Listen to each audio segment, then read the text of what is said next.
Well, happy Halloween almost to everybody, and just gonna give everyone a heads up that we'll get started here in a few minutes. We are expecting, I think about 160 folks registered. We're at about 40, 45 right now, so we'll give it a few minutes and then get started. And thanks again so much for joining us today.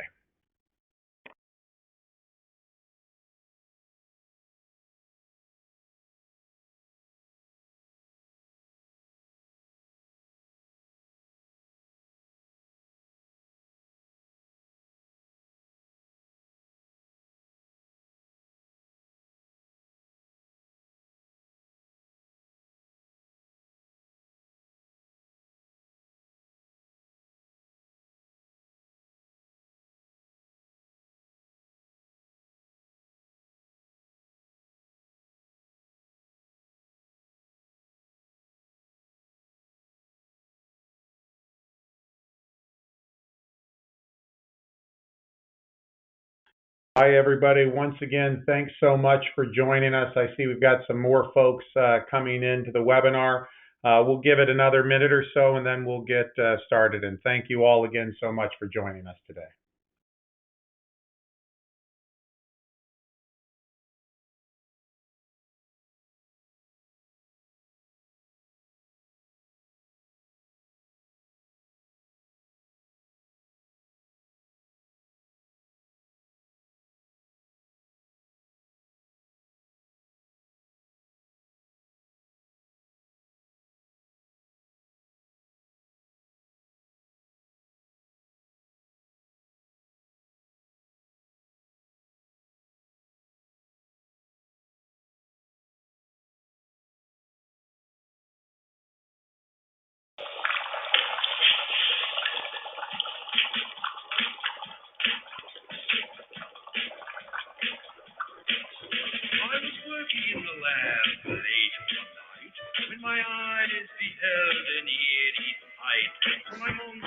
All right. Well, welcome everybody. There's only so much my humility will allow me to do, but happy Halloween to everybody that's joining. And yeehaw, that's Sheriff Sam there. He's going to be reining in some profits for us. Hi, Sam. Howdy.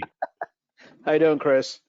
Wonderful. Well, thanks everybody for this, for joining us on this spooky Thursday before Halloween. I continue to amaze myself. I just did the Monster Mash. That was pretty legit. So, listen, we've got a great topic and a serious topic to discuss. At MCT, we've got a little north of 300, lender clients, and that could be, banks, credit unions, independents, aggregators, folks originating 10 million a month and folks originating, in the billions per month. And what we've seen sort of consistently across our client base, and I'm sure a lot of the folks on the phone are experiencing it as well, is those great margins we had last year are getting compressed, and we're feeling the pressure. Our lenders are feeling that pressure to get a little leaner, a little tighter, to be a little more competitive and get all of those deals. So one of the things that we always do at MCT is keep track of who our clients are working with from a vendor standpoint, and which vendors are really doing a great job for them. So that's why we brought Sheriff Sam here, Sam Mehta, who's the president and CEO of Verity Global Solutions, because one of the ways a lot of our clients, mitigate this margin compression is by evaluating whether outsourcing is the right move for them. And Sam's got a great presentation that he's going to walk us through today. Don't worry that this presentation is being recorded, so don't worry about taking notes. We're going to send this all out to everybody who registered after. And we also, we have a unique perspective on outsourcing from MCT. A unique perspective I should be showing behind me, which is MCT Lock Central, which is an outsourced lock desk service. So, not only do we, have a lot of clients that are using SAM services, I think north of 25, and they've been using them, as little as 1 year, as much as 5 years. MCT's history with outsourcing really started about 9 years ago when I started with MCT. And while I am now MCT's Chief Administrative Officer, my first division, my baby, was our outsourced lock desk division. And so we provide services again, it's that myriad of clients, banks, credit unions, independents, folks doing 10 million up to our biggest guys doing, a billion or 2 billion a month. And we're providing that service for 70, some odd clients across the country. And what we found is that clients really, really appreciated it. Frankly, we have more demand than we have staff to provide this service. And we saw, for example, in 2020, it's great having an outsource, labor that can scale with you, because in 2020, we went from locking 4.5 billion a month to 8.5 billion a month, in just the span of 30 days. So our clients have really liked that outsourced lock desk model where they can pay on a variable basis. So when we talk about outsourcing, it's not just something that's ethereal to us. It's our second largest business unit. It has given us a huge amount of insight working closely with clients' data and their rate lock process, understanding the cyclicality of their daily lock, processes. And it's really helped us become, a much better hedge provider. So we embrace outsourcing. If you look out in the global landscape, while our outsourcing is all onshore, there's a lot of folks using global outsourcing as part of their solution to margin compression. So I'm talking way too much here. It sounds like we better get our sheriff over here to start reining in those deals with margin compression. So I'll turn it over to Sam. And Sam, I'll try not to interrupt you too much, but I probably will. And so also, guys, if you've got questions, feel free to ask them in the chat, and we've built in quite a bit of time for a Q&A session at the end. So Sam, I turn it over to you, good sir, and thank you so much for being here with us today. Thank you. Thank you very much, Chris, and welcome everybody in this little pre-Halloween webinar. Against trying to scare you, we're saying don't be scared on Halloween. So let's see if we can kind of help that a little bit. What I've tried to do is put together a presentation of what we have seen, things in areas that help our customers. We have multiple customers, well over 80 customers today. We have a team of a little over 1,300 people offshore in operation centers in Mumbai, Bangalore, Pune, doing exactly what I'm going to talk about today. And also we have a significant automation component. So my goal today is to talk about what our clients are doing and other clients are doing to basically find ways to reduce margin compression. I'm going to give you some tips. Some of that may be a refresher for you. Other things might be, oh, I didn't really think about that. So if you take home one or two things today and you can apply it, hey, that'll be mission accomplished for us. So let me, okay. I should also really thank Sam. He's managed to do this from a hotel room with bad Wi-Fi in San Francisco. He's out on the road and still made time for us. So thanks again, Sam. Hey, thank you very much, Chris. So some of the in general, the tips that I want to talk about today. One is obviously, labor. Labor is a really big component of the cost of manufacturing. You always have to take a look at it. And one of the tips I want to give you today is thinking about how you should look at the high performance activity of your team. And I'll talk about that in the next slide. Other thing is geographic workforce allocation. Today, with the way technology exists, you no longer really have to worry about where the team is located. You can find the right skill at the right price for the right work anywhere in the world. Other ideas outside of origination functions and servicing functions. What are some of the other things you can think about that can benefit from outsourcing or automation? I have a couple of slides talking about automation in general. And the other thing that a lot of folks don't think about is your SG&A in terms of attrition, hiring, training, et cetera, and how much that has an impact on your business and how you can help with that.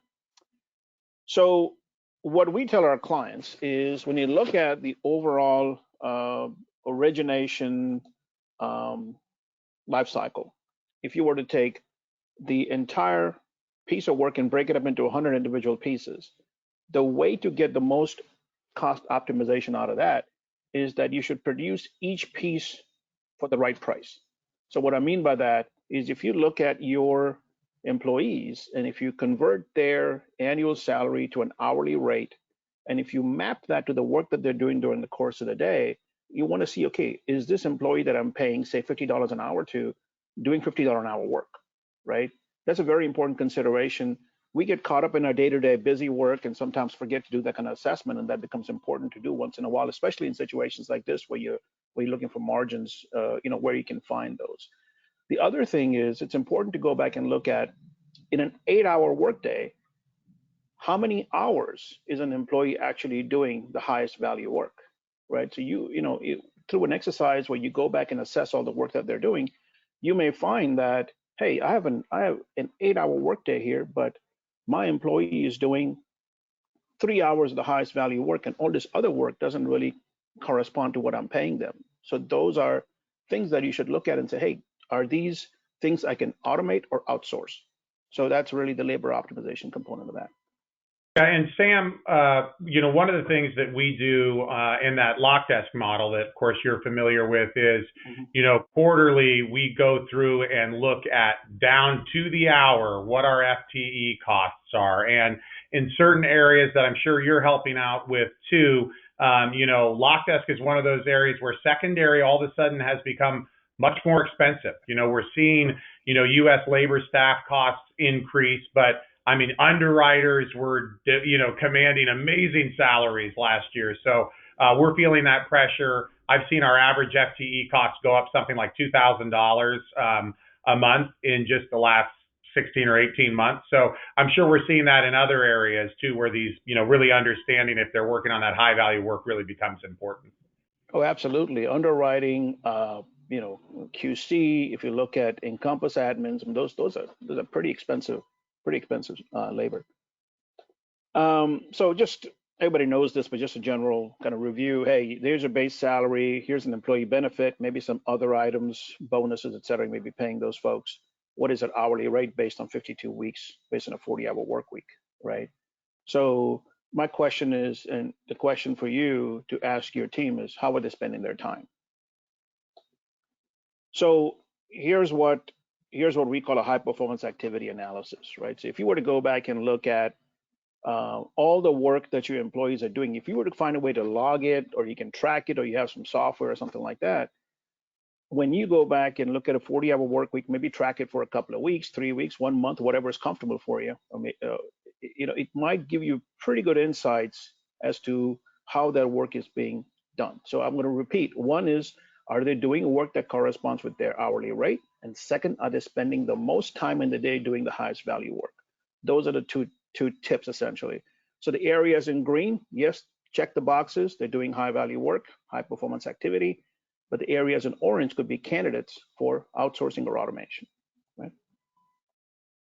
And Sam, one thing that, I know you're looking at an 8 to 5 schedule there. One thing that I know too, when I think about what can be outsourced in a timely fashion or what can be outsourced overnight.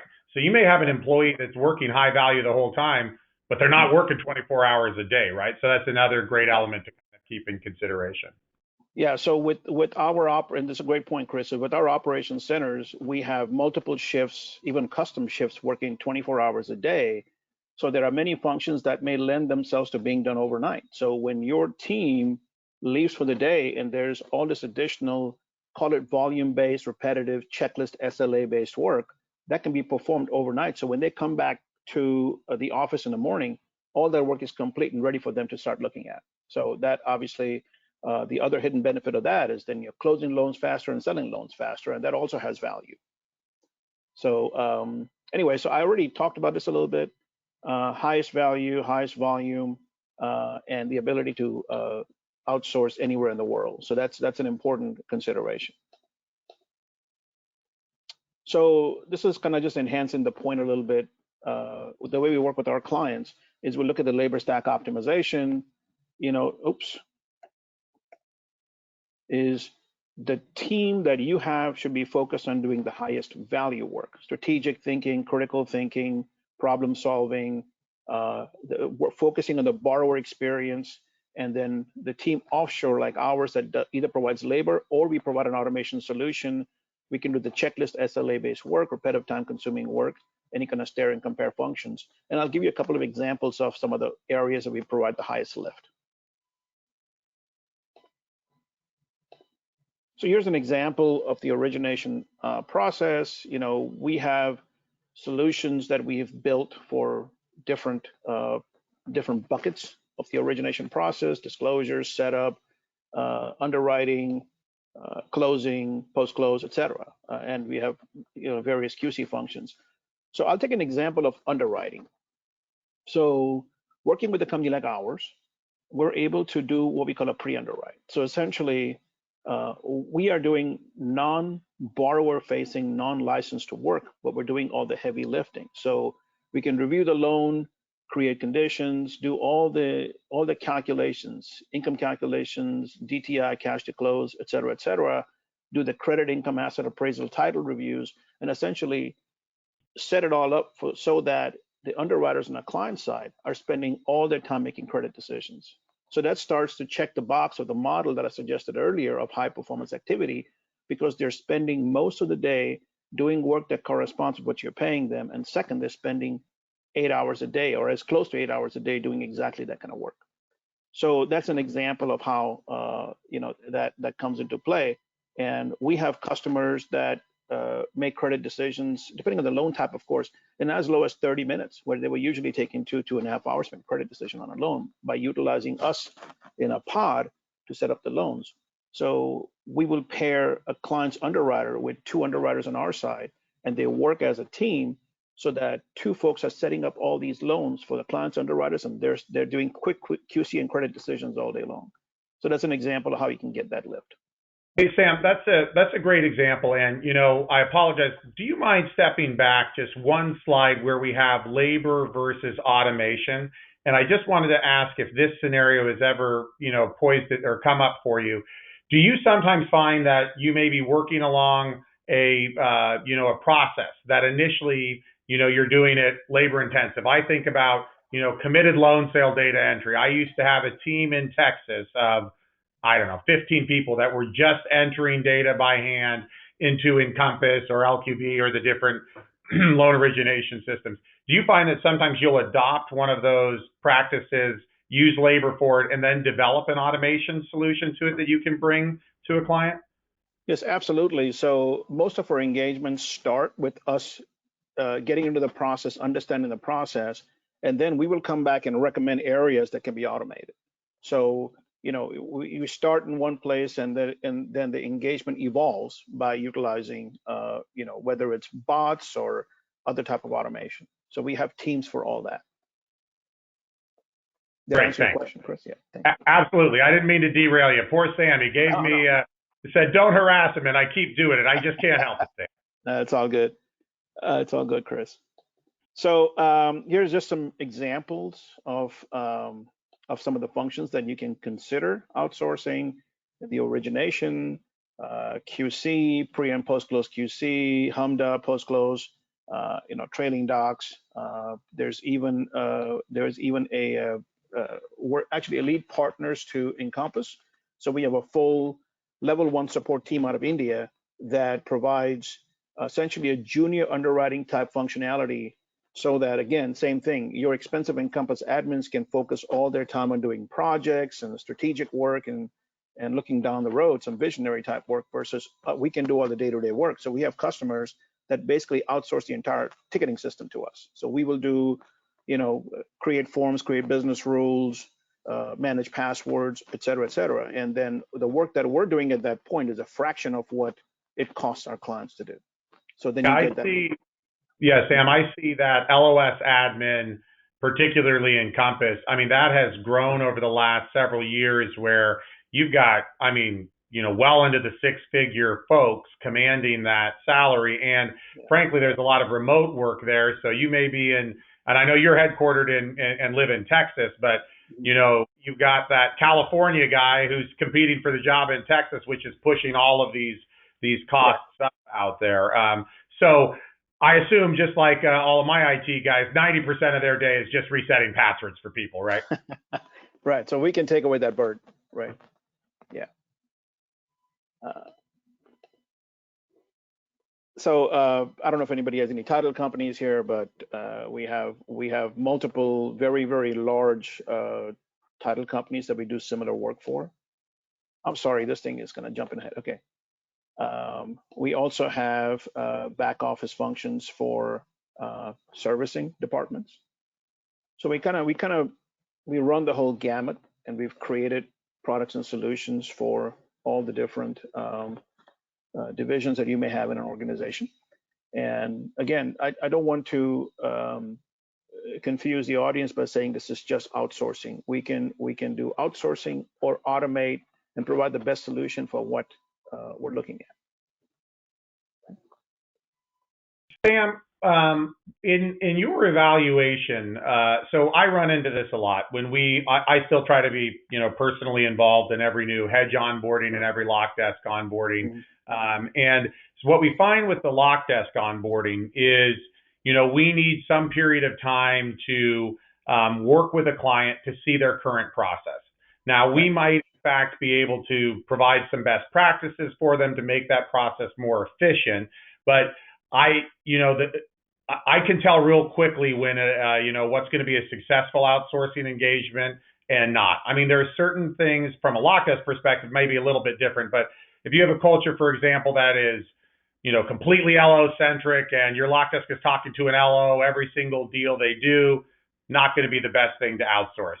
But if it's a regimented process that's rules driven, structured, and you have a decision tree that's established really well, you can outsource all day long. What's your typical, and maybe you're going to get into it here further down. But how do you typically look at it, evaluating the engagement with a client? I guess to start. Right. So that's actually a very key consideration if anybody is considering outsourcing, is that very often our clients can get into this mindset. It's almost a little bit of a trap, thinking, okay, I'm going to outsource this work, I'm going to get this production, I'm done, right? Really, the critical success factors are we need some support and sponsorship from the owners of the companies or the high-level executives to sponsor the engagement. Second part is we have to have the mindset that it's actually a change management for both companies. There's a very important part of the integration, very important part around adoption. So the teams on the client side and our side have to both work together to create the desired outcome. And the structure is key, but we also have the ability to come in and provide that structure to a process that may be a little bit of a chaos, right? Because we work with so many clients. So we have the ability to come back and help define what a scope should look like, what an operating process should look like, et cetera. SOPs, SOWs. You're very comfortable taking the best practices. Frankly, it's exactly what we do. We're not brilliant necessarily. We've just seen things work and run our heads into the wall when it doesn't work over and over. So through the school of hard knocks, working with hundreds of lock desks, we've kind of have a great insight into best practices. So you'll share those with a client as well, and maybe give them some guidance if what they're doing is inefficient. To the most extent, we do have a few clients that consider their processes kind of proprietary and specific to them, and obviously we don't share those. But common practices, yes. We can very often come into an engagement and see exactly some pretty gaping holes that we can come back and point those out and come up with new ways to do that. Great. Well, I continue to derail you with the questions I promised I wouldn't ask you. So keep going. Great questions, Chris. Far away, far away. Something else to think about is, I know we're talking about mortgage, but and I know we touched on this a little bit, but you can be looking at in the same model, HPA, hey, how's my accounting division doing, right? Are they doing the highest value work? Can we benefit from having a company like Verity do a lot of this work overnight? Our team is trained in AMB, Loan Vision, QuickBooks, et cetera. So, we have the ability to keep all that software constantly up to date, and a lot of that work gets done overnight. So there's another value of it. A lot of clients struggle with keeping all that information up to date, and then they don't get to really use the reporting and the different tools and things that they have, but we allow them to get better use out of the technology because we keep it up to date. Sam, so one question I always get asked, and was actually just being asked with one of my clients on the East Coast this morning, was purchase advice data entry. I mean, we all know you can leverage technology to scrape out data from purchase advices. You can even get certain agencies and lenders will provide that information to you in text files or CSVs. The problem is there isn't a uniform purchase advice form, so anytime I've ever looked at it, there has to be some human intervention to actually decide. So are you guys doing that for folks? And is that been an area that you're working with people on? Yeah, we have a pretty extensive team that does that. So, Okay, we found that the processes on a client side kind of run the gamut. There's some pretty highly automated processes, some are highly manual, and some are in between. But in our business, it doesn't have to be mutually exclusive. You could have automated part of the process. You still need people to come in and do the work and push the buttons, and we can be those people. So, um, great. so we can assist with whatever range of capability that's required. So when one of my clients that are on the phone here, like a Rachel West or Brandon McKay or CC, any of these guys that want to give me a hard time about why I can't do purchase advices for them, Sam can do it. It'll give you a great discount, I'm sure, too, right? It'll help you rein in. Yeah, yeah. All our Sorry, Sam. pricing is at a discount. So, all right, sounds good. So, like I mentioned, this is just a quick slide talking about how we help our all our clients that are on Encompass. So, something to think about outside of just the basic origination functions. Um, and here I want to talk a little bit about automation now. So, this is becoming very quickly and has been evolving for a while. One of the most important transformations to how we do work, right? And I know that a lot of your clients are probably thinking about that. Okay, how do I automate? What do I automate? Automation sounds like something I need to do, etc. So some of the considerations that come into play when you look at that. One is it's very easy to kind of go down this rabbit hole and spend a bunch of capital dollars in doing automation, right? Yeah, So I don't mean to interrupt you, Sam, but I was going to say that's one thing I've run into sort of time and time again with clients is, I also see our data, oversee our data integration services team. So we have a lot of experience building tools to write data back into LOSs and digest that sort of stuff. And we've right. looked at automating a lot of different things, but this is really great for people to kind of understand your approach to it. But is there a pitfall that if somebody's doing it on their own in particular, you see? Well, it kind of depends on the size of the organization, right? So we find that the small to medium-sized companies can maybe sometimes look at it and say, okay, well, they should at least evaluate it, right? Because there's considerable capex that goes into it.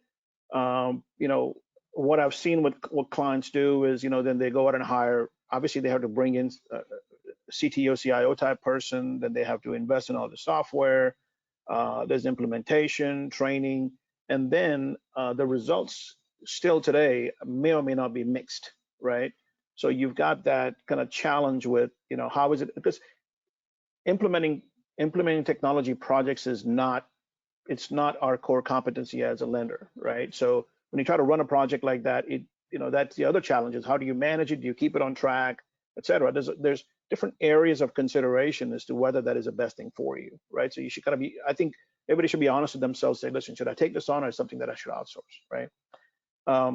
So in our model, what we're doing is because we have, like I said, well over 80 clients, what we're doing is we're automating processes and spreading the cost between all our clients. So what we're doing right now is we have all our clients sending us their wish list of things that they see in their processes they wish they could automate, right? So we have an automation team. We're about to introduce our own bot platform. So that is actually, it's pretty high value for us to be a service provider and to have our own bot platform versus relying on some of the other larger, bot providers. So, anybody who's interested in any kind of automation of bot project should, consider reaching out to us and say, hey, I'm looking at this process. Can you automate it for me? And then what we're doing is depending on what how common those projects are for our clients. We're developing those internally and then providing a transaction-based fulfillment for our customers so we can spread that cost amongst many companies, right? So, So so if I come to you with an idea that happens to be on that wish list, then I'm going to save essentially a lot of the capital expense I would have to invest and time, I guess, frankly, in automating that myself, building those bots themselves, and you're leveraging that across all your client base and then just charging a transaction. I heard that, so it's a per transaction fee, and you save right, uh, right. the upfront costs. That's So a we really so we cool, can really so we can interesting model. That's cool. yeah, so we can mitigate some or all the capex, depending on what it is. And some customers might want to do a custom proprietary type process, and we can certainly do that as well. So, right. So I'll just kind of talk about that a little bit. Here's an example of our new QC service is Verity QC Works, and we built in a lot of automation that comes into play. So, excuse me. So it used to be this process was fairly manual, and visibility is always a challenge. Okay, you've sent your loans to a QC company. What is the status of those loans? It's very difficult to ascertain where they are when they're coming back and said, "Oh, right now a lot of folks are behind in their QC work." So with our platform, what we're able to do is the initial extraction of data, the comparison of data. We do a document to document and a document to data type comparison to basically increase the accuracy of the information that we're actually QCing versus like a garbage in, garbage out type situation, right? So automation actually makes that a lot easier to do, increases accuracy. And also on top of that, we have the ability to do a real-time live monitoring. You can check the status of each loan, exactly where it is in the process when we're QCing it, right? And then reporting Sam, is I'm drag and sorry. I want yeah, to make sure I understood that. So I know that I have had some clients that, they'll outsource their QC, but then it's a little confusing where exactly in the process it is or what when they can expect to get it back, which can affect other parts of the loan manufacturing process.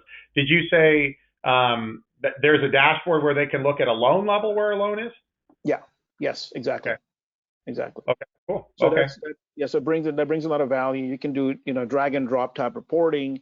And the other thing is we actually provide when we find the deficiencies, we actually provide the action plans to our customers through the technology, right? So that saves a lot of effort and time on our client's part as well. So those are some of the things to consider, how technology is changing cost accuracy. Right now there's a lot of exposure because people are waiting on loans to get QC and come back, right? And visibility, reporting, all those things have become more and more key, and technology makes it all possible. So we offer this as a turnkey service using our technology to our customers. Any questions on that, Chris? Yeah, no, I'm impressed with it actually. I think you must be misleading me somehow, Sam. So would you say that I'm just giving you a hard time though? So one of the things that I run into with clients is that sometimes they'll set it up and forget it. Are you finding a lot of that you're able to sort of proactively continue the engagement with your clients? I'm guilty of it too. No news is good news sometimes, right? I go to the fire, but what's your support model for that? Like, I mean, do you have project managers that are working with the clients and meeting on a weekly basis, or how Right. does that? That's a great question. So we have initially when we engage with the customers, we have implementation managers that come in and manage the entire onboarding process with our customers. We have relationship managers that are constantly staying in touch with the customer. If there's an issue or escalation, they're stateside, based in the United States. So when they become aware of any issues, they're the ones who take point and then go to the team and start working that. We have team leaders, technical team leaders out of our team in India that every week are doing a status check and going through the metrics of production, quality, turn times, so on and so forth. So there's a lot of visibility. And what usually happens in the beginning, you have daily touch points during onboarding, and then it starts to slow down. You have weekly touch points looking at the metrics, and that goes to every 2 weeks, sometimes once a month, depending on the maturity of the engagement and things like that. But it's and then they get daily metrics. We provide daily metrics on production from the day before or the same day. So they Okay. always know, hey, how many loans did I send to Verity? How many came back? If there's any missing, why? So they know what to do with it.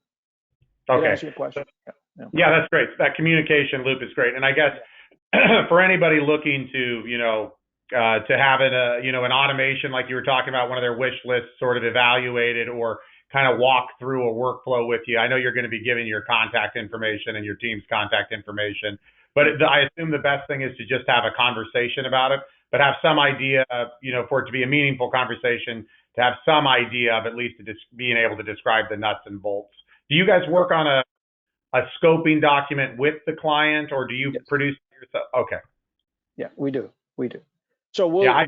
some of our clients are very detailed documents and scope that we incorporate and work with, or if they want us to provide some suggestions, sometimes we bring it up front and provide them what we believe is an initial scope, and then we fix it from there. It's a custom solution. So Yeah. when our clients work with us, it's not like you're adopting to the way we do things. We're adopting to how you do things. So Yeah. It's the same, it's the same thing for our outsourced lock desk service. And, of course we have agreements in place for all of that. But what I sort of think is our real Bible is we create a lock desk manual that details out, hey, if, Chris Anderson is in your LOS confirming a lock, this is exactly what you can expect him to do. Right. And that right. documentation is key, and making sure that there's a feedback loop. I think that goes back to where if an outsourcing relationship is going to be successful or not is you've got to have some party that's sponsored. I like the way you said that, sponsors the initiative and acts as that feedback point. So yeah, great. Right. I'm again talking too much. Sorry. Go ahead. Great questions. Great questions, Chris. And then this is just an example of a bot platform project that we did. This is essentially like a fraud prevention for a loan boarding project on the servicing side of things, and we were able to reduce turn time from 15 minutes to 20 seconds utilizing a bot.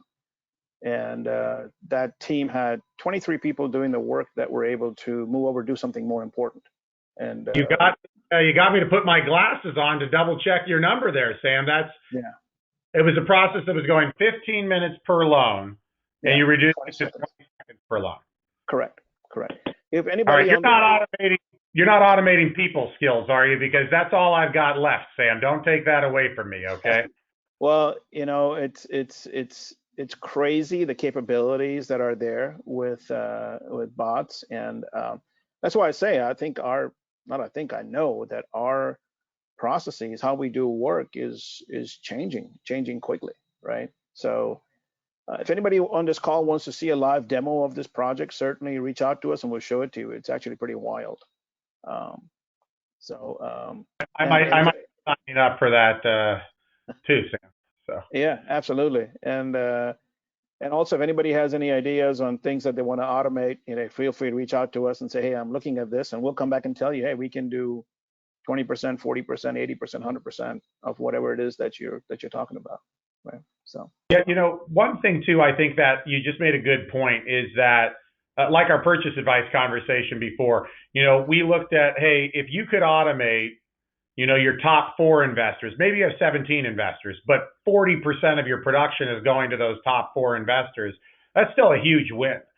So incremental outsourcing or automation, I think of as still a huge win, even if it's not 100%, you're reducing that time factor. And I suppose one question I didn't ask is automation. I just had an auditor asking me about this from one of my bank clients. Well, how are you guys guaranteeing that the data you type in on a lock request form is accurate? Well, of course, how do they do that internally? Frankly, I have a team of guys that are auditing and selecting, 10% a representative sample. We're running daily pipeline audits all day long. But sure, if it were automated, it's going to be less likely that there's a fat finger or just an error. But how do you guard against when it's a human labor, when it's a staff member on your side? You might be talking about it later, but can you talk a little bit about your QA process or QC process? Yeah, so the QC, when we first start a function, any engagement with a client, or we have a new employee, those are the 2 criteria that initially trigger 100% QC to start.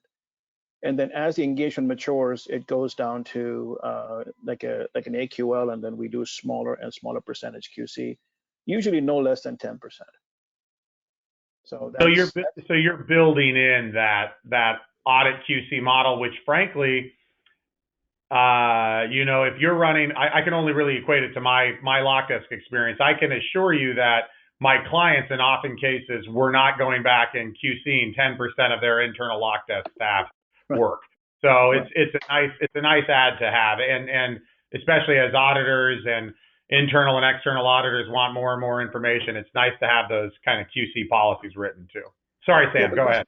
just by nature of the business that we are in as Verity, we have to do that because we are a third-party provider of services, and we have to be able to hit certain accuracy, quality milestones, so that we know we're doing a great job, right? So it's a key part of our overall process. Has to be always.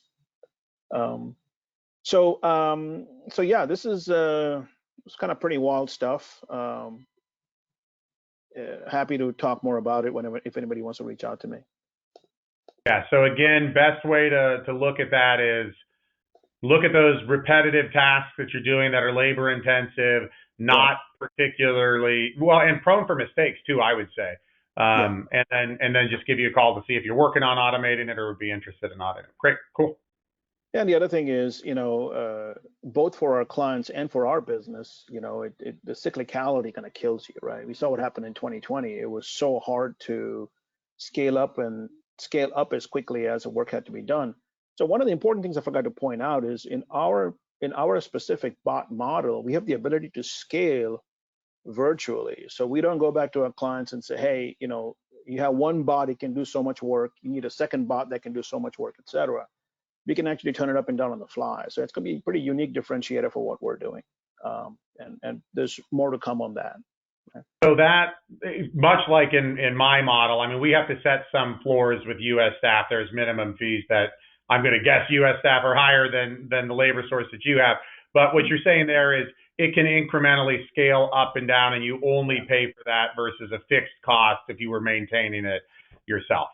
Right. So it depends how we would have to figure out a way to make sure that we're whole on the development, obviously. But outside of Sure. that, we would offer that ability to our clients to be able to scale up and down. Yeah, So that's great. this is one more kind of last consideration. This is the fifth piece I was going to talk about is the cost of attrition, recruiting, training, hiring, et cetera. How that's a very expensive process, right? We're not talking about LOs. We're talking about things on the production side of the house. And so one of the things to think about is companies like if you partner with a company like us, a BPO model is designed to scale up and down, right? So when you're doing 2,000 units a month and you go down to 1,500 and you say, you know what, I got to scale back my engagement, you're not going to hurt our feelings because we expect that and we know that and our employees know that, and we have the ability to shift employees between engagements. We may have a new one coming in, maybe somebody has more work, et cetera. So we can absorb that better than our clients can because you have one company, we have multiple to share between. And even our employees know that hey, we joined a BPO, it's a cyclical business. Sometimes I have to change companies because this one has less work, this one has more work, and so on and so forth, right? So that SG&A cost you should look at very closely because that has a significant impact on your bottom line. Yeah, The other I thing find, is, yeah, Sam, just to add to that, and again, I see it in the outsourced lock desk model, but I'm sure it's underwriters, it's processors. You're unlikely to maybe get get a really experienced person right now. It's hugely competitive. Salary costs are going way up, but yeah, even if you get an experienced person, you still have to train them to the way your company does it. yep, So it's not just that this new person isn't coming on and isn't as productive as the person that you've had for 5 years. You're taking that 5-year veteran and reducing their productivity because now they have to slow down to train somebody. right, And so I know that's one of the big things that, again, we went through it in 2020, and I'll admit even I was locking loans because it got, so crazy so fast. But having that bench strength of people to be able to scale up and down is, you don't see it in the dollars and cents necessarily, but that's one of the things my clients respond most to. Hey, Chris, if you lose an employee, I don't feel it. If you have an employee out, that's getting, married or who's out sick, on vacation, whatever, they don't ever feel that. And you don't have to train and recruit, which is tougher and tougher these days. So that's a great benefit too. So you bring up a good point there, Chris. Is so in our model, we carry a bench. We have extra FTEs available in the event, and we cross train people. So in the event an employee is out sick or goes for a wedding, like you said, etc., we have somebody else that steps in. And unlike an employee in our client's office that could go on vacation for 3 weeks, 4 weeks out of the year, uh, we fill in that position so that our uptime is 100%. Every day that our clients are working, we have somebody working at Verity to produce work, right? So that's another hidden benefit is you can expect that uptime and continuity pretty much, all the time. The other thing is, when you think about things like health benefits, you think about,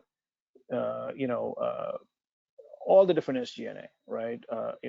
We at Verity, now we've taken on the cost of software, hardware, you know, uh, everything that Friday sandwiches and smoothies and ice cream, all that kind of stuff. We're doing all that. So you're not doing that, right? We're paying recruiters. Right. You're not paying the recruiters for each FTE. So Right. those kind of things become important considerations on the overall cost model, right? So, and the other thing is morale, right? When you have morale and reputation, if you have in your local market, if you're scaling up and down very quickly, constant hiring, firing, that's going to hurt the morale of your employees and maybe hurt your reputation. Folks don't want to work for your company, right? So those kind Yeah. of things you can alleviate somewhat by adopting a variable model like ours on, as another stack to yours. Speaking of staff morale, and we're talking around workforce optimization here. A hard question is, and frankly, I run into the scenario sometimes where I may be working with somebody who feels like, wait, why do I want to train you to do this? My boss is going to fire me and outsource all of the work to you. Now, my feelings on, outsourcing are such that I'm not looking to reduce American FTE or onshore FTE as much as I am to get the best use out of them, like you were saying earlier on. But how do you address that? I mean, if you have people that, participants that you need to work with that maybe aren't, are feeling like, hey, their job's in jeopardy. Do you run into that a lot? Maybe I'm making a bigger deal out of it. No, that's a very important touch and feel for us because if that level of resistance exists to change, then the whole engagement's at risk, right?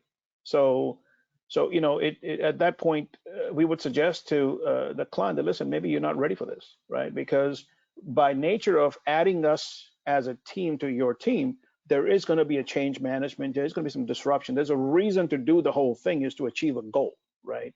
Yeah.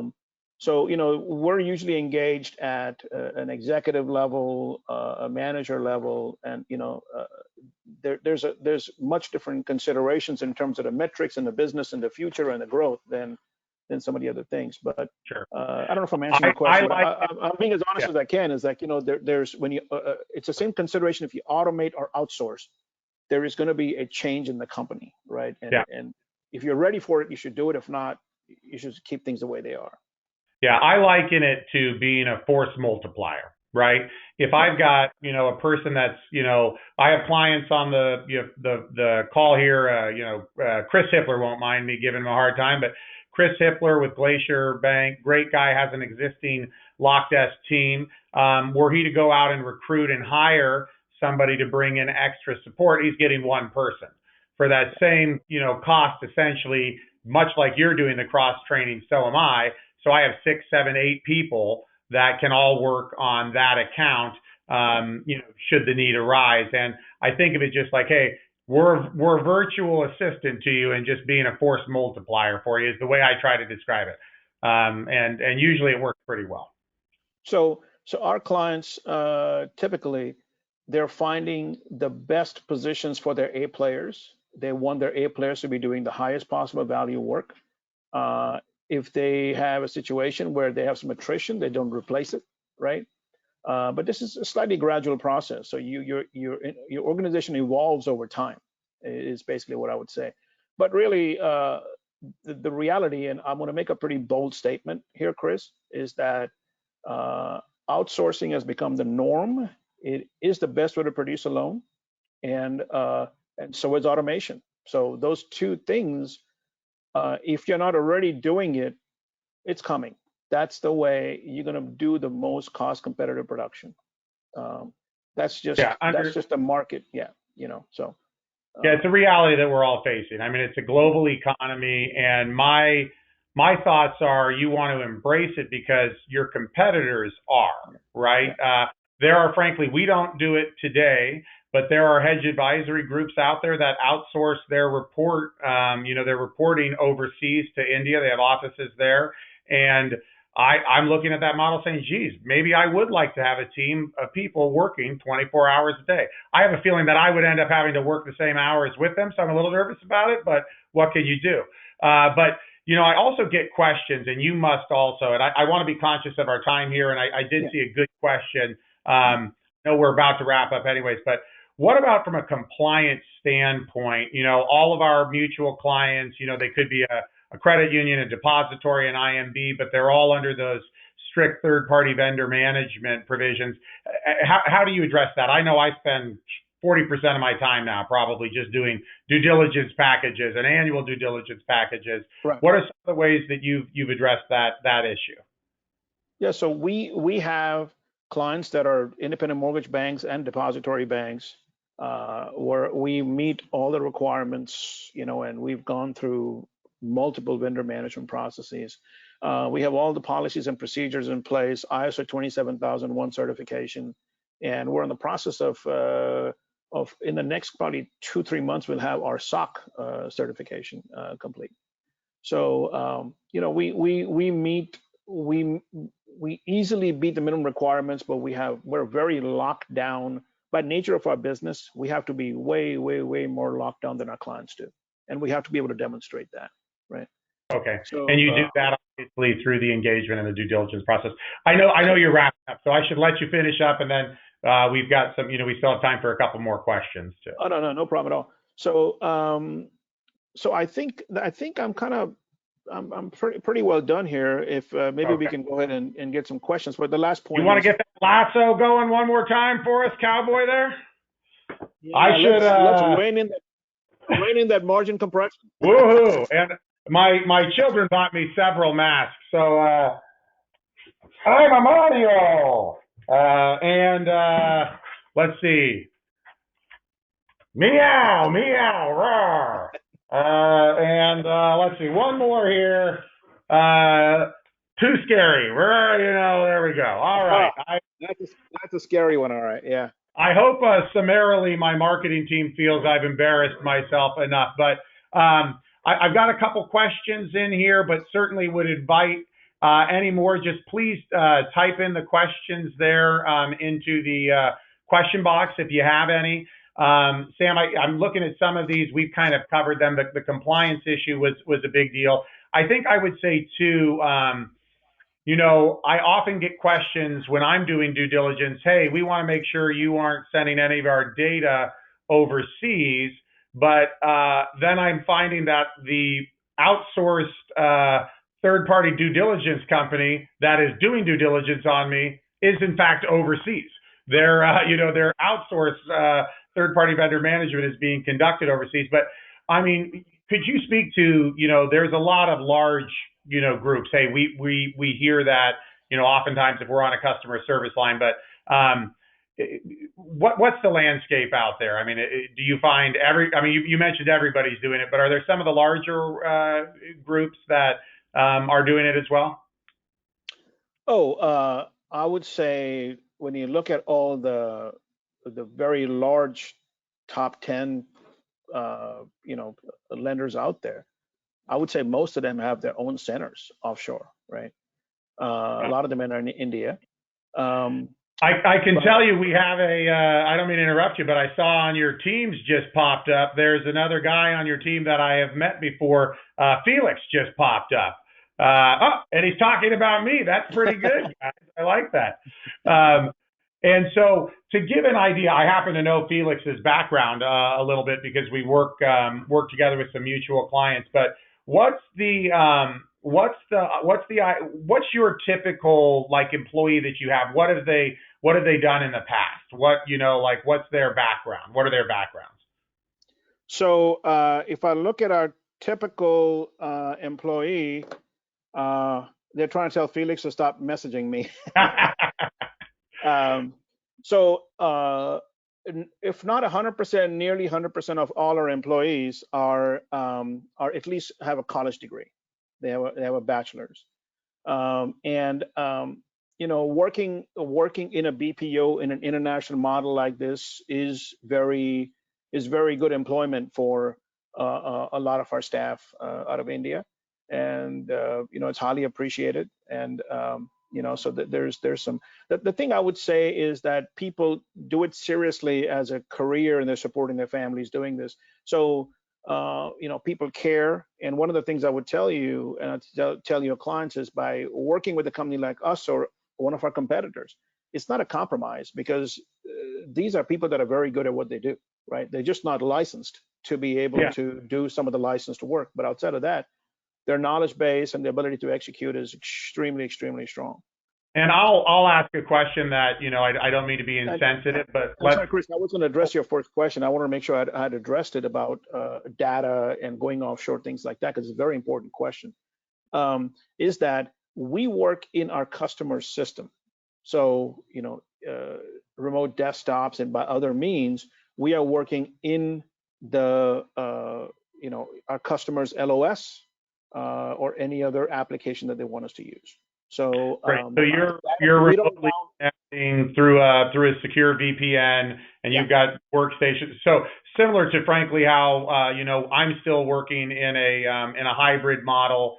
I'm up in my office in Healdsburg. I'm connected to my San Diego's local area network via a secure VPN portal, and my actual workstation is sitting on it's either a VM or something like that in our server room, right? So it's still the same sort of. We use remote desktop, we use AWS, Azure, depending on what it is. But basically, we don't download information onto our servers and our computers offshore. Everything stays in the country. The information and activity stays in the United States. Gotcha. Correct. And then one last question here is how well do your folks speak English? It's a concern. And people have had, certainly anecdotally, people have had bad experience with outsourced providers because they can't, necessarily understand somebody. Right. It's a very fair question. I would say in terms of written English, folks are pretty strong overall when I look at the entire team. But then we have tiers of folks that communicate with customers. So that's part of the reason we have a domestic transition team, we have a domestic account management team, a domestic relationship management team, and an offshore set of team leaders that we have vetted to know that they're going to be able to communicate with the customers and things like that. Well, and a lot of folks may not know that, but English is actually the national language in India. So by being an official language, national is Hindi, sorry. Official language is English because, from the British times. So when you go to India, all the legal contracts, legal tenders, if there's any lawsuits, Supreme Court, it's all those, everything's in English. So, it's not as unknown as you might think. So. Well, I actually did not know that. You've given me a fact. Official language is all right. And then the other thing too, and I know we're running out of time here, so thank you everybody. If for anybody I didn't get to your questions, please, you've got Sam's contact information here. I'm sure mine will be included when we distribute this. Feel free to reach out to us. But the last thing is, what do you do to orient your folks to mortgage specifically? Understanding what a FICO is, an LTV, that sort of stuff. Well, that's the other thing I wanted to share is, these large multinationals have been working with offshore centers. I'm talking tens of thousands and hundreds of thousands of people in India for decades. So there's a whole massive pool of highly educated folks that are very familiar with all the LOSs, agency guidelines, the entire mortgage process, right? And it continues to be a high growth area because of the demand that's come up. So companies like us and some of our competitors, frankly, actually have training centers. So, depending on the engagement, we would hire somebody that already has mortgage experience, and all they have to do is get onboarded onto the client system. we're also bringing in folks that can start with a more basic function and continue to train till they can get up to that level. So that's how that industry is developing, and we're doing a lot with fresh grads in India and other folks that are interested in the industry, and also bringing them in. But there is a huge pool of people that have U.S. mortgage background knowledge, like hundreds of thousands, or maybe in the millions. I don't know. Yeah. Big number. Well, we have run right up against our time. I can't thank all of you folks that attended enough. Thank you so much to the one and only Sheriff Sam here. And Frankenstein Anderson says goodbye too. Woohoo! Yeehaw! I should have brought a cowboy. My yeehaw is not very good, but I'm going to try. Yeehaw! Yeehaw! Yeehaw! You're from Texas, Sam. It better be good. All right. Well, listen, thank you all so much. See so many familiar names out there. Great clients and friends. Thank you very much. Hope this was informational for you, and look forward to talking to you all in the future. Thank you so much, Sam. Thank you very much. Thank you, Chris. Thank you, everybody. Thank you.